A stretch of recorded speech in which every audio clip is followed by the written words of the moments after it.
I was 27 years old, I left a very demanding job in management consulting for a job that was even more demanding, teaching. I went to teach 7th graders math in the New York City public schools. And like any teacher, I made quizzes and tests, I gave out homework assignments. When the work came back, I calculated grades. What struck me was that IQ was not the only difference between my best and my worst students. Some of my strongest performers did not have stratospheric IQ scores. Some of my smartest kids weren't doing so well. And that got me thinking, kinds of things you need to learn in 7th grade math, sure, they're hard. Ratios, decimals, the area of a parallelogram. But these concepts are not impossible. And I was firmly convinced that every one of my students could learn the material if they worked hard and long enough. After several more years of teaching, I came to the conclusion that what we need in education is a much better understanding of students and learning from a motivational perspective, from a psychological perspective. In education, the one thing we know how to measure best is IQ. But what if doing well in school and in life depends on much more than your ability to learn quickly and easily? So I left the classroom and I went to graduate school to become a psychologist. I started studying kids and adults in all kinds of super challenging settings. And in every study, my question was, who is successful here and why? My research team and I went to West Point Military Academy. We tried to predict which cadets would stay in military training and which would drop out. We went to the National Spelling Bee and tried to predict which children would advance farthest in competition. We studied rookie teachers working in really tough neighborhoods, asking which teachers are still going to be here in teaching by the end of the school year. And of those, who will be the most effective at improving learning outcomes for their students? We partnered with private companies asking which of these salespeople is going to keep their jobs and who's going to earn the most money. In all those very different contexts, one characteristic emerged as a significant predictor of success. And it wasn't social intelligence, it wasn't good looks, physical health, and it wasn't IQ. It was grit.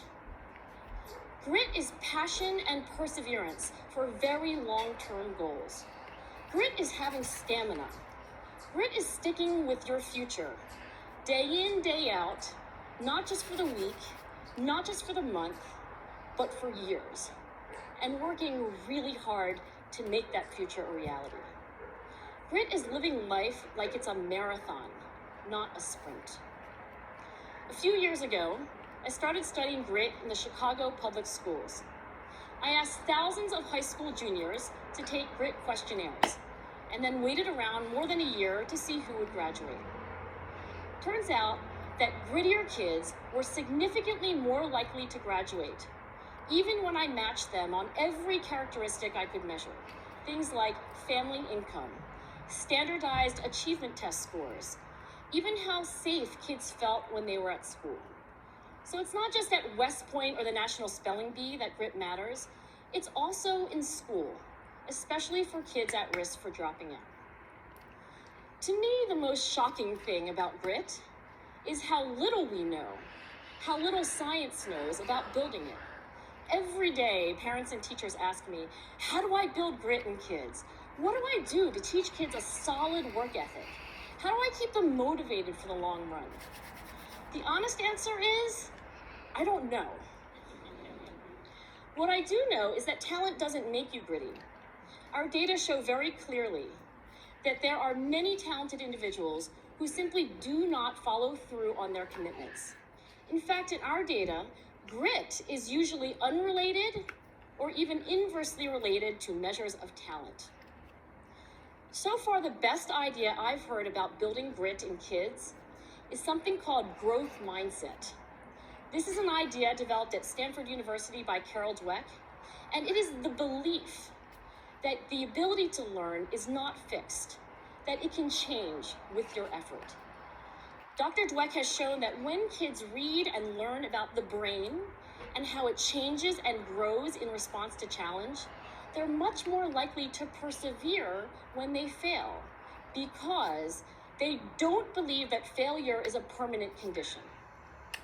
So growth mindset is a great idea for building grit, but we need more. And that's where I'm going to end my remarks, because that's where we are.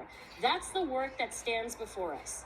We need to take our best ideas, our strongest intuitions, and we need to test them. We need to measure whether we've been successful, and we have to be willing to fail, to be wrong, to start over again with lessons learned. In other words, we need to be gritty about getting our kids grittier. Thank you.